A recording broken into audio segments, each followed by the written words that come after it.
cuando el misterio que estamos celebrando hoy se hace presente en el altar en cada misa por las palabras del sacerdote y el poder de Dios. Dice el sacerdote: este es el misterio de nuestra fe. Y sabemos que son muchos los misterios de nuestra fe. Y sin embargo el sacerdote no dice: este es un misterio de nuestra fe, o uno de los tantos misterios de nuestra fe, sino este es el misterio de nuestra fe. La Eucaristía es el misterio de nuestra fe por excelencia, es el misterio de nuestra fe con mayúsculas. Por lo menos acá en la tierra es el misterio más alto de nuestra fe. Es el amor de los amores, es el sacramento más noble, porque cuando todos los sacramentos nos comunican la gracia de Dios en el alma, la Eucaristía es el único que, además de la gracia, nos comunica al mismo autor de la gracia, al mismo Dios, a nuestro Señor Jesucristo presente verdadera, real y sustancialmente en cuerpo, sangre, alma y divinidad, como nos enseña la fe y lo hemos aprendido en el Catecismo de Niños. En cada comunión, Jesucristo reedita con cada uno de nosotros el prodigio, la hazaña milagrosa de la encarnación, en virtud de la cual Dios se unió de manera indisoluble con la naturaleza humana. En cada comunión, Jesucristo se une con nosotros y nosotros con Él. Unión tan íntima, la más alta que se pueda dar en esta vida, en la tierra, por la cual Dios se deja comer por el hombre. Y a diferencia de los alimentos corporales, que son incorporados y asimilados por nuestro organismo, en la Eucaristía se da al revés. No es Cristo quien se convierte en nosotros, sino nosotros en Él. San Agustín pone estas palabras en boca del Señor: no me convertirás en ti, sino que tú te convertirás en mí. Por la Eucaristía, Cristo nos convierte en Él, o sea, nos transforma en Él, nos cristifica, nos endiosa, nos diviniza, nos hace concorpóreos y consanguíneos suyos, carne de su carne, sangre de su sangre, vida de su vida. Nos transforma en Él para que también nosotros un día podamos decir con San Pablo: vivo yo. No, me equivoqué, me retracto, no soy yo quien vive, es Cristo quien vive en mí. La Eucaristía nos da esa vida eterna que el Señor nos prometió. He venido para que tengan vida y vida en abundancia. Esa vida eterna, cuando lo recibimos bien, se entiende. Para recibirlo bien al Señor se requiere ante todo ser católico y estar en gracia de Dios. Esto que lo hemos también aprendido en el Catecismo de Niños, es necesario recordarlo y repetirlo, ya que hoy desgraciadamente se va poniendo como de costumbre admitir a la comunión a personas que no están en gracia de Dios, que viven en adulterio, en pecado mortal, e incluso admitir a la comunión a gente que no es católica. La primera condición para recibirlo es ser católico y estar en gracia de Dios. Y cuando de esta manera lo recibimos bien al Señor, ahí sí nos da esa vida eterna que nos prometió.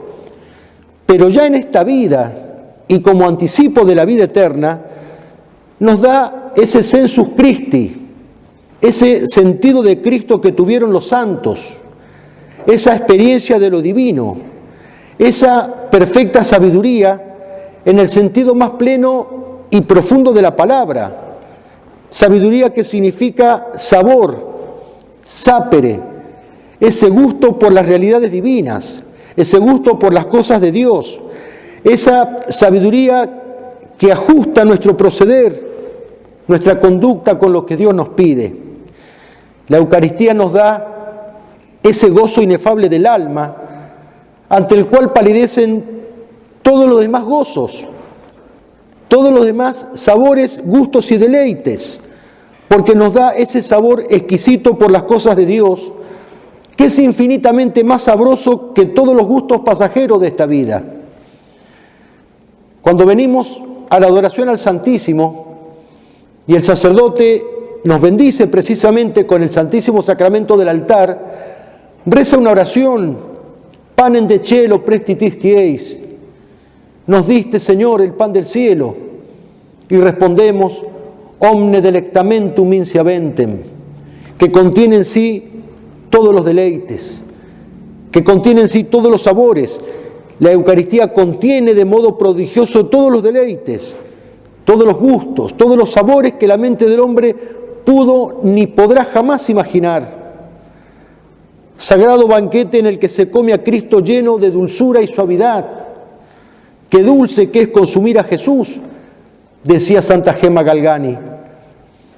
Pero tenemos que tener la disposición interior del alma de recibirlo cada vez más y mejor, porque si no corremos el riesgo de que termine siendo algo rutinario en nuestra vida y terminar recibiendo la Eucaristía como quien recibe una galletita, un bocado pasajero, un trozo de comida terrenal.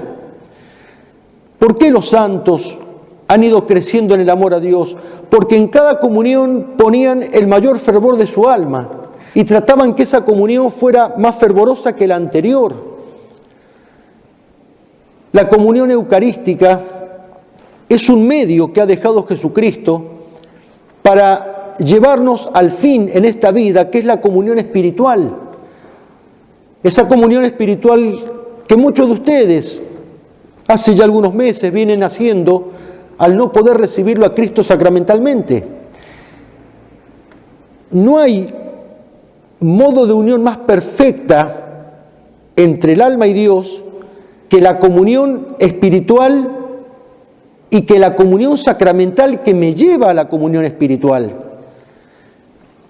Pero la comunión sacramental, un modo único, milagroso, por el cual Dios está presente, repito, verdadera, real y sustancialmente, esa presencia en nosotros dura minutos.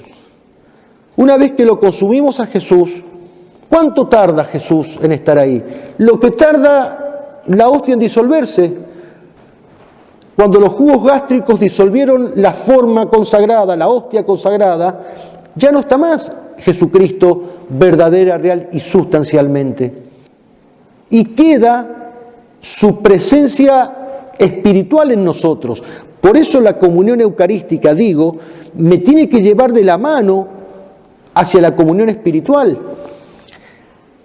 Hay casos extremos de persecución, por ejemplo, cristianos, laicos como ustedes, o sacerdotes, obispos, cardenales, han estado en prisión y se han visto privados de comulgar por días, semanas, meses, por años incluso.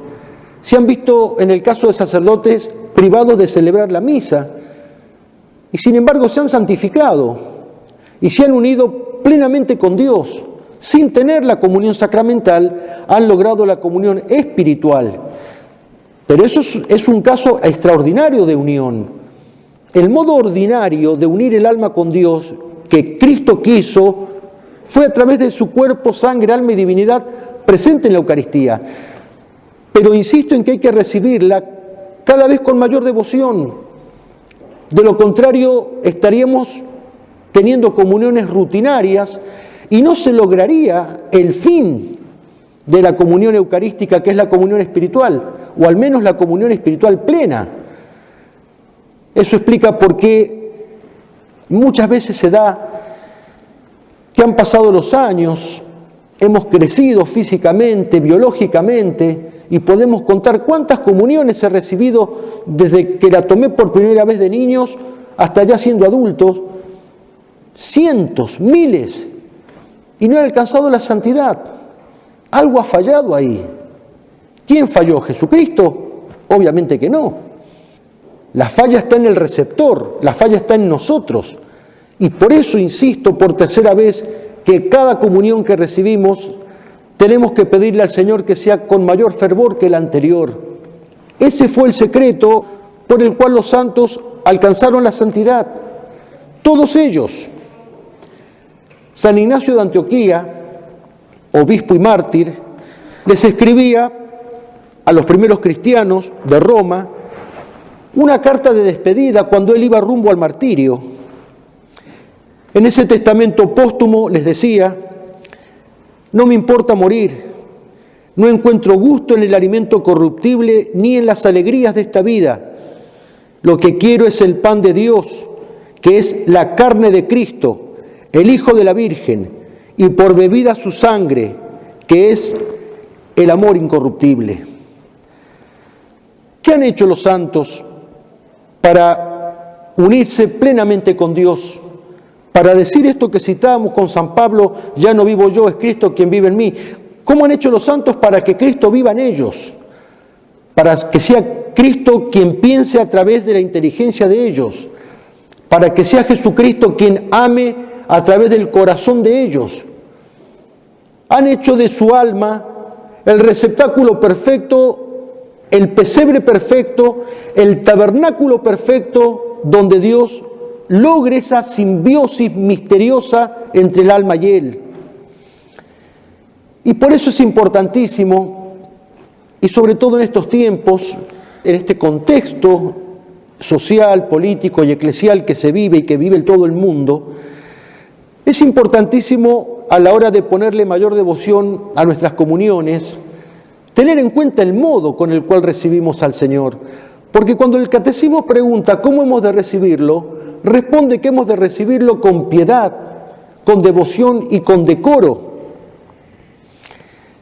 Cuando en Fátima el ángel, antes que la Virgen, se les aparece por tercera vez a los pastorcitos, tenía en sus manos un cáliz y sobre el cual estaba suspendida una hostia blanca, y de esa hostia caían gotas de sangre hacia el cáliz. Dejando el cáliz y la hostia suspendidos en el aire, el ángel se postró en tierra y repitió 3 veces esta oración: Santísima Trinidad, Padre, Hijo y Espíritu Santo, te adoro profundamente y te ofrezco el preciosísimo cuerpo, sangre, alma y divinidad de nuestro Señor Jesucristo, presente en todos los sagrarios del mundo, en reparación por los ultrajes, sacrilegios e indiferencias con que Él mismo es ofendido, y por los méritos infinitos de su Sagrado Corazón y del Corazón Inmaculado de María, te pido la conversión de los pobres pecadores. El ángel les dio la comunión a los 3 pastorcitos, la hostia a Lucía y la sangre a Jacinta y a Francisco, diciendo al mismo tiempo: tomad el cuerpo y bebed la sangre de Jesucristo, horriblemente ultrajado por los hombres ingratos. Reparad sus crímenes y consolad a vuestro Dios. Nos debe llamar la atención que el ángel se postró en tierra, que el ángel se arrodilló. Pensemos que en algunas diócesis, por desgracia, hoy se está admitiendo a la comunión a personas que viven en pecado mortal, como decíamos hace un rato, y paradójicamente se está hostigando y hasta persiguiendo a quienes quieren comulgar de rodillas y en la boca, esgrimiendo los más disparatados argumentos, cuando todos los santos, sin excepción, han comulgado así, de rodillas y en la boca, y ninguno de ellos se contagió, ninguno de ellos se enfermó, más aún, en todos ellos creció el amor inmenso por Jesucristo y por lo cual alcanzaron justamente la santidad. Santo Tomás de Aquino es el autor de la misa de hoy. Todos los textos de la misa de Corpus Christi fueron escritos por la mano maestra de él. Cuando estaba por morir y fue a comulgar por última vez, se puso de rodillas y dijo: yo te recibo, precio del rescate de mi alma, alimento de mi peregrinar, por cuyo amor estudié, trabajé, vigilé, prediqué y enseñé. Los santos son nuestros hermanos mayores en la fe. Ellos nos dan ejemplo de cómo hemos de recibirlo al Señor, con qué amor, con qué piedad, con qué respeto y con qué devoción. En este día de Corpus, pidámosle al Señor la gracia de enamorarnos cada vez más de Él, la gracia de tener hambre de su cuerpo y sed de su sangre. Démosle gracias por reencontrarnos con Él después de tanto tiempo, muchos de ustedes, y pidámosle la gracia de que siga siempre presente en medio de nosotros. Enseguida nos vamos a acercar a recibirlo, nos vamos a acercar a comulgar. Pensemos que su carne pura va a rozar nuestros labios, su sangre fresca va a empapar nuestro paladar, nuestra lengua. Será el momento especialísimo para rezarle el alma de Cristo como lo hacemos en cada misa. Pidámosle a la Virgen que nos conceda la gracia de hacerlo con la mayor devoción de nuestra alma y decirle: dentro de tus llagas, escóndeme, Señor. No permitas que jamás me separe de ti. Jamás. Que así sea.